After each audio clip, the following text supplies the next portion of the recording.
नहमदुहु व नसल्ली अला रसूलिहिल करीम। एक सवाल हमारे पास है कि सर्दियों में शहरों में बाज़ारों में जो मसाजिद होती है, इसमें अक्सर लोग दिन की जैसे ज़ोहर की नमाज़ पढ़ते हैं, तो मस्जिद की छत पर जाकर मस्जिद में जब जाते हैं तो छत पर जमात कायम करते हैं, छत पर नमाज़ अदा करते हैं। मस्जिद में नहीं पढ़ते क्योंकि सर्दी होती है, तो छत के ऊपर धूप होती है, इस वजह से पढ़ते हैं। तो क्या धूप की वजह से छत पर नमाज़ पढ़ सकते हैं? यानी इस वाले से देखिए मैंने फ़तवा लिखा है, फ़तवा इंशाल्लाह सोशल मीडिया पर, व्हाट्सएप पर, दीगर जगहों पर शेयर कर दूँगा। देखिए छत पर, मस्जिद की छत पर बिला ज़रूरत जाना, ज़रूरत के बगैर जाना मकरूह है। ज़रूरत है जैसे मिसाल के तौर पर नीचे मस्जिद नमाज़ी से फुल हो गया, मस्जिद पर छत पर नमाज़ पढ़ सकते हैं, या नीचे काम चल रहा है तभी आप छत पर नमाज अदा कर सकते हैं, ठीक है। बगैर ज़रूरत के मस्जिद की छत पर जाने की इजाज़त नहीं है। लिहाजा सर्दी की वजह से आप छत पर नमाज यानी धूप की वजह से नहीं जा सकते, आप नीचे ही अदा करें।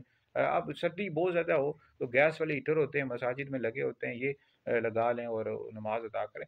तो बहरहाल ये है कि और टाइम कितना लगता है नमाज अदा करने में, 10 मिनट 12 मिनट नमाज, तो मस्जिद की छत पर बगैर ज़रूरत के नहीं जा सकते।